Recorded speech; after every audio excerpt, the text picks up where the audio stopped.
Hello student, आज के process equipment design के इस लेक्चर में हम बात करेंगे बेंडिंग स्ट्रेस के बारे में कि बेंडिंग स्ट्रेस क्या चीज़ होती है। ये आपका लेक्चर नंबर 2 है कि stress created by the bending, यानी बेंडिंग के द्वारा क्या क्या स्ट्रेस जो आपका क्रिएट होता है उसके बारे में हम डिटेल में डिस्कस कर रहे हैं यहाँ पर। तो यहाँ पर हम क्या करते हैं, एक आपका स्ट्रेट बीम लेते हैं। ये आपका क्या है, एक स्ट्रेट बीम है। ये आपके पास क्या है, एक स्ट्रेट बीम।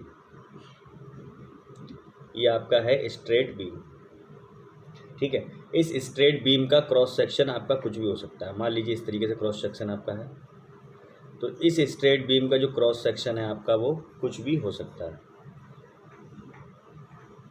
ठीक है। तो हम ये कंसीडर करते हैं कि आपका जो बीम है इनिशियली क्या है, स्ट्रेट है। इनिशियली आपका क्या है, स्ट्रेट बीम है। ये जो बीम है आपका क्या है, इनिशियली आपका स्ट्रेट है, ठीक है। अब आपकी सुविधा के लिए हम क्या करते हैं, इसको एक रेक्टेंगुलर सेक्शन कंसीडर करते हैं, ठीक है। Consider a rectangular section. आपने क्या किया, एक रेक्टेंगुलर सेक्शन को क्या किया, यहाँ पर कंसीडर किया। आपने क्या किया, एक रेक्टेंगुलर सेक्शन को कंसीडर किया जिसकी क्या कहते हैं, हाइट आपकी क्या है, h है।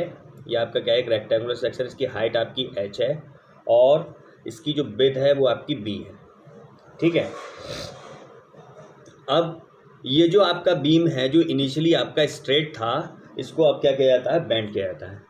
यानी कि स्ट्रेट बीम को हम क्या करेंगे, अब बेंड करेंगे। स्ट्रेट बीम को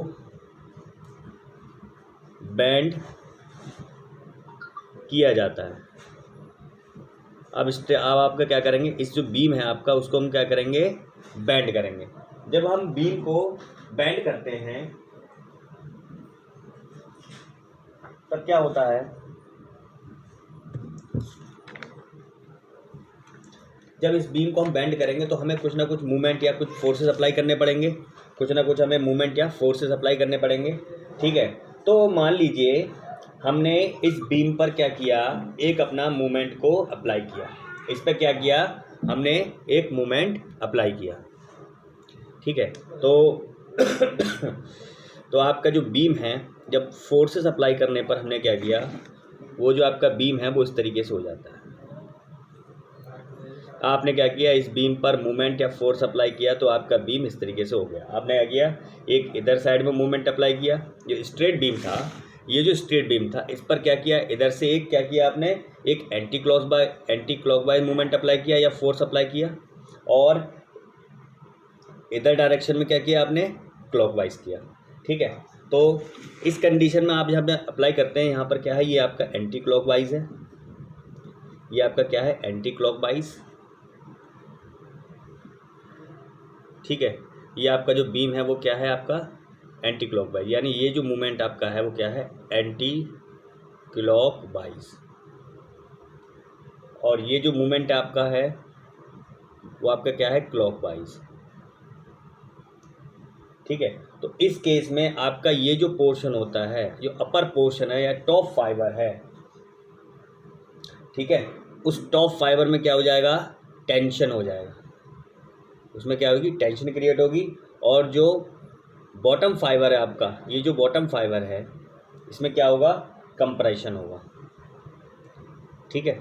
इसमें क्या हो रहा है, आपका कंप्रेशन हो रहा है। तो ये जो केस होता है, ये इस केस को हम बोलते हैं हॉगिंग, ठीक है। ये केस आपका क्या है, हॉगिंग का केस है, सैगिंग और हॉगिंग।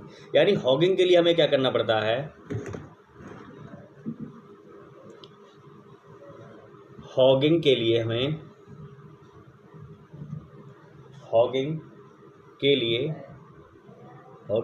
हमें क्या करना पड़ेगा, लेफ्ट साइड में क्या करना पड़ेगा, आपके लिए एंटी क्लॉकवाइज मूवमेंट लगाना पड़ेगा, एंटी क्लॉकवाइज और एंटी क्लॉकवाइज मूवमेंट, ठीक है। और ये जो राइट साइड है, ये जो आपकी राइट साइड है, इस राइट साइड में आप क्या करेंगे, क्लॉकवाइज मूवमेंट लगाएंगे। राइट साइड में आप क्या करेंगे, जो आपकी राइट साइड है उसमें आप क्या करेंगे, क्लॉकवाइज मूवमेंट लाएंगे। राइट साइड में आप क्या करेंगे, क्लॉकवाइज मूवमेंट आप अप्लाई करेंगे। ठीक है, तो आपका जो क्या करेंगे, तो इस केस में आपको क्या मिलेगा, हॉगिंग मिलेगा। ठीक है, ये आपको क्या मिलेगा, हॉगिंग। तो अब क्या होता है, हॉगिंग शेप के लिए हम क्या करना पड़ता है, ये आपको ध्यान रखना है। तो आपके लिए यहाँ पर क्या मिलेगा, हॉगिंग मिलेगा। ठीक है, तो ये जो हॉगिंग का केस है, इस हॉगिंग के केस के लिए हमें क्या करना पड़ता है कि आपको जो क्लॉकवाइज, एक जगह आपको राइट साइड में क्लॉकवाइज और लेफ्ट साइड में आपको एंटी क्लॉकवाइज मूवमेंट लगाना पड़ेगा, तो आपको हॉगिंग शेप मिलेगा। ठीक है, तो हॉगिंग शेप के लिए ये आपसे ऑप्शन में ही पूछ सकते हैं, ऑब्जेक्टिव टाइप क्वेश्चन में, कि हॉगिंग शेप के लिए जो बेंडिंग मूवमेंट होता है, हॉगिंग शेप के लिए जो बेंडिंग मूवमेंट होता है वो आपका क्या होता है, हमेशा निगेटिव होता है। मूवमेंट नेगेटिव लेते हैं। ठीक है, यानी जो वैल्यू लेंगे हम उसकी क्या लेंगे, नेगेटिव लेंगे। यानी हॉगिंग शेप के लिए हमेशा ध्यान रखिएगा, जो बेंडिंग मूवमेंट है उसकी वैल्यू हमेशा नेगेटिव होती है। ठीक है, तो जो हॉगिंग शेप है, इस हॉगिंग शेप में हम देख रहे थे कि आपका जो टॉप फाइबर है, उस टॉप फाइबर में आपकी कुछ टेंशन आ जाती है, यानी कि आपकी क्या हुआ, जो टॉप फाइबर है उसमें कुछ ना कुछ लेंथ आपकी इंक्रीज हो जाती है। ये जो आपका टॉप फाइबर है, इस टॉप फाइबर में आपकी क्या है, लेंथ का इंक्रीमेंट आपको देखने को मिलता है हॉगिंग केस में, जबकि जो बॉटम फाइबर है उसकी लेंथ में कुछ ना कुछ डिक्रीमेंट हो जाता है। ठीक है, अब क्या किया, यदि हम मूवमेंट को एक जगह, जो लेफ़्ट साइड है आपका, इस जगह अगर हम क्लॉकवाइज लगाएं, एंटी क्लॉकवाइज जगह यहाँ पर क्लॉकवाइज लगाएं और यहाँ एंटी क्लॉकवाइज लगाएं, तो आपको कौन सी शेप मिलेगी, सैगिंग शेप मिलेगी। अब उस सैगिंग का केस देखते हैं।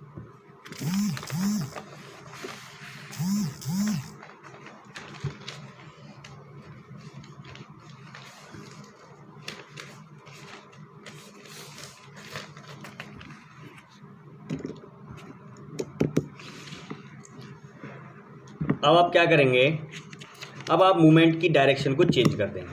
ठीक है, हम क्या करेंगे, हमने मूवमेंट की डायरेक्शन को चेंज कर दिया।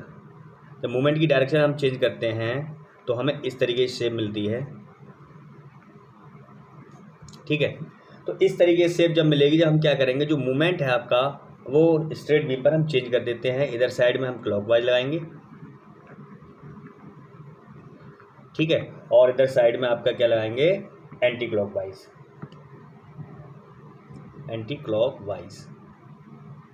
ठीक है, तो यहाँ पर आप क्या देखते हैं, यहाँ पर हम देखते हैं कि ये जो आपका बीम है या जो आपका टॉप फाइबर है, उस टॉप फाइबर में यहाँ पर क्या हुआ, कंप्रेशन हो गया, इसकी लेंथ में कुछ ना कुछ यहाँ पर कमी आ गई, जबकि जो बॉटम फाइबर है उसमें टेंशन हो गई। बॉटम फाइबर में क्या होगी, आपकी टेंशन होगी, उसकी लेंथ में कुछ ना कुछ आपका इंक्रीमेंट हो गया।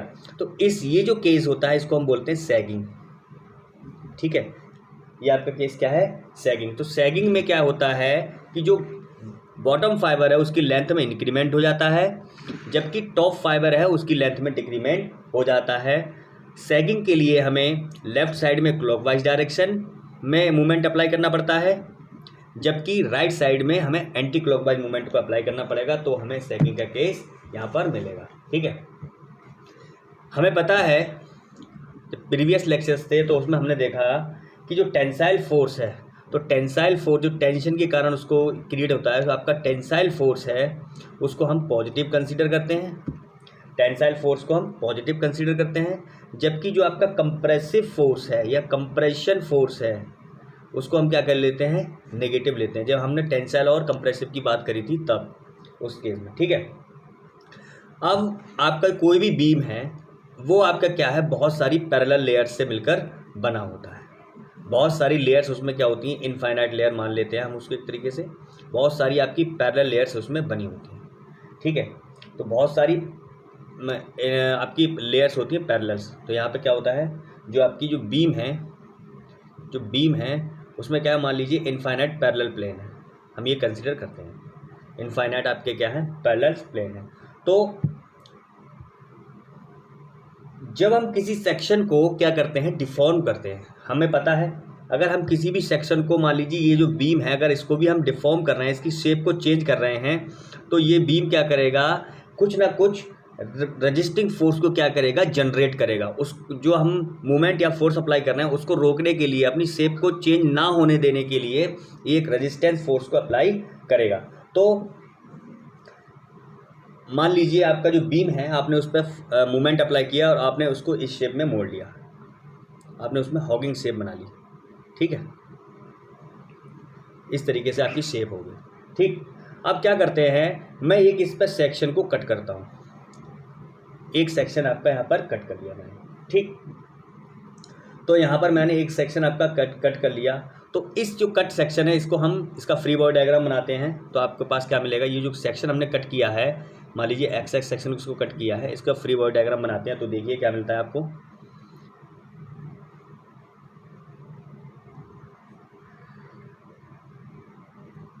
ठीक है, ये सेक्शन आपका ये वाला है। तो यहाँ पर क्या लग रहा है, आपका टेंशन हो रहा है, यानी कि ये क्या है, रजिस्टिंग फोर्स इन टेंशन। इसको टी आर को क्या बोलेंगे हम, ये आपका है resisting force in tension.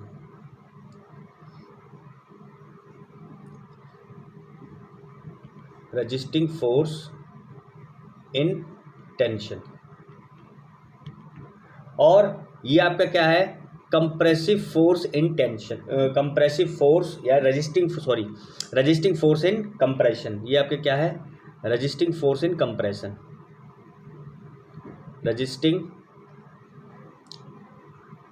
Force in compression, ठीक है। ये आपका क्या है, कंप्रेशन के कारण रजिस्टिंग फोर्स है। तो हम इसमें इंटरनल क्या क्या चीज़ें हो रही हैं उसको हम ऑब्जर्व करेंगे कि इंटरनल रजिस्टिंग फोर्स में क्या क्या जनरेट हो रहा है।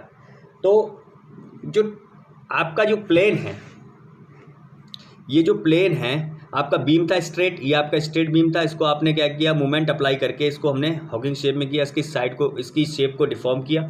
तो जो टेंशन है आपका, टेंशन या कंप्रेशन के बीच एक ऐसा प्लेन होता है, टेंशन आपका ये रहा और ये आपका कंप्रेशन है। तो टेंशन और कंप्रेशन के बीच एक ऐसा प्लेन होता है जिसमें, जहाँ से आपका कंप्रेशन स्टार्ट होता है। मान लीजिए यहाँ, तो यहाँ सब टेंशन में रहेंगे फाइबर्स, तो नीचे वाले फाइबर्स जो होंगे उसमें एक प्लेन ऐसा होगा जहाँ से आपका कंप्रेशन स्टार्ट होगा, ठीक है। या फिर हम कह सकते हैं कि जो आपका पॉजिटिव और नेगेटिव मूवमेंट के बीच, पॉजिटिव और नेगेटिव मूवमेंट के बीच एक ऐसा प्लेन होगा जहाँ से कंप्रेशन आपका स्टार्ट होगा, कहीं ना कहीं से तो कंप्रेशन स्टार्ट होगा, ठीक है। ये आपका टेंशन में रहेगा तो यहाँ भी फाइबर टेंशन में, यहाँ भी, तो यहाँ पर इनके बीच में एक ऐसा प्लेन होगा जहाँ से कंप्रेशन आपका स्टार्ट होगा, ठीक है। तो अब आपने, ये बीम है आपके पास, ये आपके पास स्ट्रेट बीम है, इसको आपने डिफॉर्म किया। तो डिफॉर्म करने पर क्या होता है, इसमें बहुत सारे फाइबर्स होते हैं, ठीक है। इसमें क्या है, आपके बहुत सारे आपके क्या है, मान लीजिए इसमें बहुत सारे इनफाइनाइट प्लेन थे, पैरेलल प्लेन थे, ठीक है, इनफाइनाइट पैरेलल प्लेन्स थे, तो उनको डिफॉर्म किया। तो इस यहाँ पर इन बहुत सारे प्लेन्स में से क्या होगा, एक ऐसा प्लेन होगा इनके बीच में जिस पर ना तो कोई कंप्रेसिव फोर्स अप्लाई हो रहा होगा, ना ही टेंशन वाला फोर्स अप्लाई हो रहा होगा, ठीक है, ना ही कोई कंप्रेसिव फोर्स अप्लाई हो रहा होगा, ना ही कोई टेंशन का फोर्स अप्लाई हो रहा होगा, ठीक है। तो अब देखते हैं उसमें क्या होता है।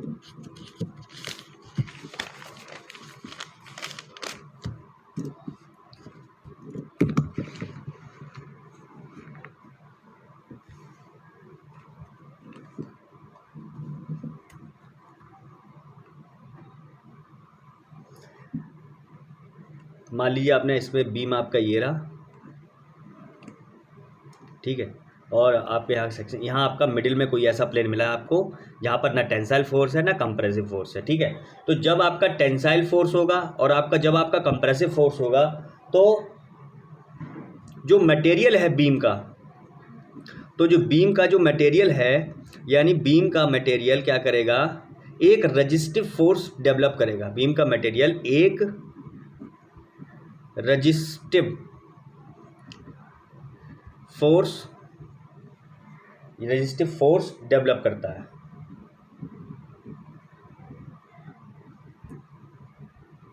ठीक है, आपका क्या करेगा, एक रेजिस्टिव फोर्स को क्या करेगा, ये डेवलप कर देगा।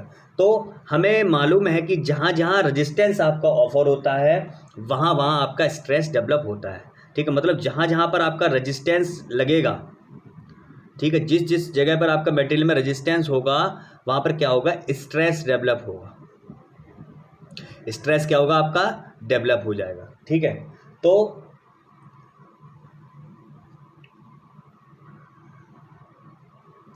अब क्या है, अब ये आपका बीम का सेक्शन आपने कट किया था। ये जो बीम का मटेरियल है आपने इसके सेक्शन को यहाँ से कट किया था। ठीक है, यहाँ आपका टेंशन वाला फोर्स लग रहा था, यहाँ आपका कंप्रेशन फोर्स लग रहा था। ठीक, तो अब क्या होगा कि इस रेजिस्टेंस फोर्स के कारण एक परपेंडिकुलर क्रॉस सेक्शन पर एक स्ट्रेस जनरेट होता है। ठीक है, यानी कि जो स्ट्रेस है जो आपका ये जो आपका प्लेन था, ठीक है, तो इसके जो परपेंडिकुलर डायरेक्शन में है आपका क्या होगा, एक स्ट्रेस डेवलप होगा, जिसे हम इनडायरेक्ट स्ट्रेस कहेंगे। ठीक है, यानी कि यहाँ पर क्या होगा, स्ट्रेस को ये दोनों ही डेवलप करेंगे। तो यहाँ पे लिख सकते हैं एक लाइन कि रेजिस्टेंस फोर्स के कारण, रेजिस्टेंस फोर्स के कारण, रेजिस्टेंस फोर्स के कारण perpendicular to the cross section, perpendicular to the cross section, cross section एक स्ट्रेस जनरेट होगा। एक स्ट्रेस आपका क्या होगा, जनरेट, एक स्ट्रेस जनरेट होगा, स्ट्रेस आपका जनरेट होगा, जिसे हम क्या बोलेंगे, इनडायरेक्ट स्ट्रेस, इनडायरेक्ट स्ट्रेस। ठीक है, या हम इसे बोल सकते हैं बेंडिंग स्ट्रेस, या ऐसे हम क्या बोलेंगे, बेंडिंग स्ट्रेस। ठीक है, ये हमेशा क्या होता है, जो आपका क्रॉस सेक्शन है उसके हमेशा नॉर्मल डायरेक्शन में लगेगा, क्रॉस सेक्शन के नॉर्मल डायरेक्शन में। ठीक है, तो यहाँ पर आपका ये आपका नॉर्मल डायरेक्शन है, ये आपका नॉर्मल डायरेक्शन है, तो यहाँ पर क्या लगेगा, आपका बेंडिंग स्ट्रेस लगेगा। ठीक है, तो यहाँ से आपका बेंडिंग स्ट्रेस जब लगा,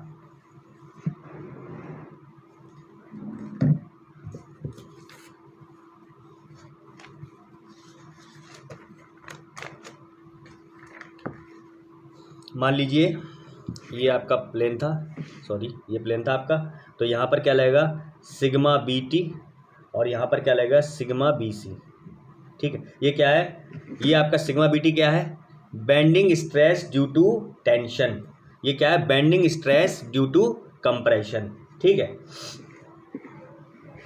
तो अब आपने देख लिया यहाँ पर कि आपका जो प्लेन था उसमें बेंडिंग स्ट्रेस कहाँ कहाँ इंट्रोड्यूस हो रही थी, कि नॉर्मल डायरेक्शन में हमेशा क्या है, आपकी बेंडिंग स्ट्रेस आपकी इंट्रोड्यूस होती है। ठीक है,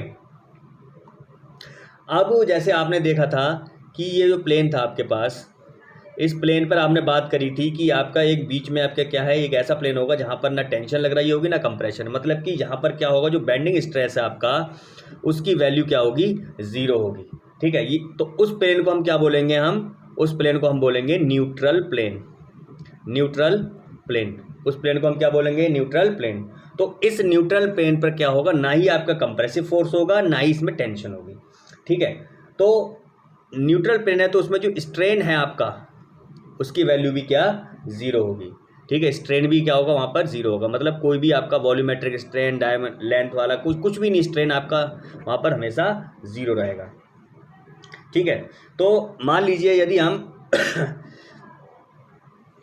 कोई प्लेन कंसीडर करते हैं तो उस प्लेन पर क्या देखते हैं हम, कि जो आपकी न्यूट्रल एक्सिस है, मान लीजिए तो आपका न्यूट्रल प्लेन रहा, और इस न्यूट्रल प्लेन को हम अगर यहाँ से देखूँ, अगर मैं यहाँ से क्या कर रहा हूँ, इसको देखता हूँ तो मुझे क्या मिलती है, एक लाइन ही तो मिलेगी हमारे लिए। ठीक है, तो अगर आपके पास कोई रेक्टेंगुलर सेक्शन है, ठीक है, और आप इस रेक्टेंगुलर सेक्शन में क्या कर रहे हैं, न्यूट्रल एक्स प्लेन को देख रहे हैं, तो आपको क्या मिलेगा, एक लाइन ही तो मिलेगी। तो ये आपकी क्या हो जाएगी, इस लाइन को हम बोलेंगे न्यूट्रल एक्सिस। यानी न्यूट्रल प्लेन की जो लाइन जिस क्रॉस सेक्शन को कट करती है उसे हम बोलेंगे न्यूट्रल एक्सिस। ठीक है, तो ये जो लेक्चर है, इस लेक्चर में हमने देख लिया था कि आपकी जो बेंडिंग है, ठीक है, उसमें क्या क्या चीज़ें, बेंडिंग स्ट्रेस में क्या क्या चीज़ें इन्वॉल्व होती हैं। ठीक है, तो यदि हम क्या करें, अगर हम बात करें प्योर बेंडिंग की, ठीक है, कि जैसे कि हम बात करते हैं प्योर बेंडिंग क्या चीज़ होती है, क्योंकि ये क्या हुआ, एक तरीके से प्योर बेंडिंग हुई। ठीक है, क्योंकि यहाँ पर कोई भी ये जो यहाँ जो पॉइंट था बीच में हमने बताया था, इस पॉइंट पर क्या है ना, आपका कंप्रेसिव फोर्स है, मतलब एक तरीके से शियर फोर्स आपका जीरो है। ठीक है, कोई भी फोर्सेस नहीं है, तो एक तरीके से प्योर बेंडिंग हुई है। ठीक है, तो इस केस के लिए हम देखते हैं कि प्योर बेंडिंग में क्या क्या हमारे पास चीज़ें, उस चीज़ को हम यहाँ पर देखते हैं, क्योंकि हमें उस सब चीज़ों को यहाँ पर एनालिसिस करना है। ठीक, तो हम बात करते हैं यहाँ प्योर बेंडिंग की, कि जो प्योर बेंडिंग होती क्या है। प्योर बेंडिंग, ठीक है, तो प्योर बेंडिंग की हम जब बात करेंगे तो प्योर बेंडिंग में किसी भी क्रॉस सेक्शन पर या किसी भी सेक्शन के जो बीम है या कोई भी मेंबर है, उस पर जो शियर फोर्स है उसकी वैल्यू जीरो होती है। जब बेंडिंग के दौरान किसी भी बीम या सेक्शन पर शियर फोर्स की वैल्यू जीरो होती है, तो ऐसी बेंडिंग को हम प्योर बेंडिंग कहते हैं। ठीक है, तो मतलब यहाँ पे लिख सकते हैं, if shear force at any section of beam oblique member is zero while bending,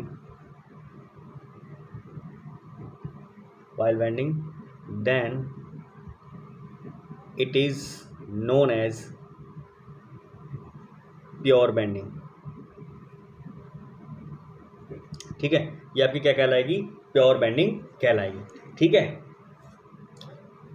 तो मान लीजिए हम कोई भी सेक्शन आपका कट करते हैं। ठीक है, हमने क्या किया, एक सेक्शन पर रजिस्टिंग फोर्स कौन कौन से हैं उनको हम एनालिसिस करते हैं। तो मान लीजिए ये आपके पास क्या था, स्ट्रेट बीम था एक, इस स्ट्रेट बीम का हमने यहाँ सेक्शन कट कर लिया, एक सेक्शन। ठीक है, एक्स डिस्टेंस पर। ठीक, तो अब इसका एनर्जी फ्री बॉडी डायग्राम बनाते हैं। तो ये आपका क्या था, एक्स एक्स सेक्शन था। ठीक, अब इस पर हम मूवमेंट अप्लाई कर रहे हैं बेंडिंग के लिए। ठीक है, तो ये जो बीम है ये क्या करेगा, एक resisting movement M R generate करेगा इधर साइड में। एम आर क्या है आपका, रजिस्टिंग मूवमेंट। रजिस्टिंग मूवमेंट, ये क्या है आपका, अप्लाइड मूवमेंट। ठीक है, तो इस बीम को, क्योंकि बीम क्या है आपका स्टैटिक इक्विलिब्रियम में है, तो स्टैटिक इक्विलिब्रियम की कंडीशन क्या होती है कि जो समेशन ऑफ मूवमेंट है वो आपका जीरो के बराबर होता है। ठीक है, तो मतलब कि क्या हो गया, जब समेशन ऑफ मूवमेंट आपका जीरो के बराबर हो जाता है तो यहाँ पर क्या हो जाएगा, आपका जो रजिस्टिंग मूवमेंट है वो आपका अप्लाइड मूवमेंट के बराबर हो जाएगा। ठीक है, अब इसमें आप देख रहे हैं आपके पास कोई भी वर्टिकल लोड नहीं है, यानी कि इसमें कोई भी आपका वर्टिकल लोड जो वी है आपका वर्टिकल लोड है वो कुछ नहीं लगा हुआ है इस बीम पर। ठीक है, और ये जो वर्टिकल लोड है इस क्रॉस सेक्शन के या इस कट सेक्शन के क्या है, टेंजेंशियली लग रहा है। ठीक है, तो इसको हम क्या बोलेंगे, शियर। क्या बोलेंगे हम, शियर। आपका जो प्योर बेंडिंग के केस में आपका जो है वर्टिकल फोर्स है जो टेंजेंशियल रहता है सरफेस पर, टेंजेंशियली रहेगा सरफेस के, तो इस केस में आपका क्या हो जाएगा, ये इसकी वैल्यू जीरो हो जाएगी। यानी कि जो आपका वर्टिकल फोर्स है, जो आपका वर्टिकल फोर्स है, ठीक है, वो क्या है, टेंजेंशियली लग रहा है सरफेस के, टेंजेंशियली टू द सरफेस।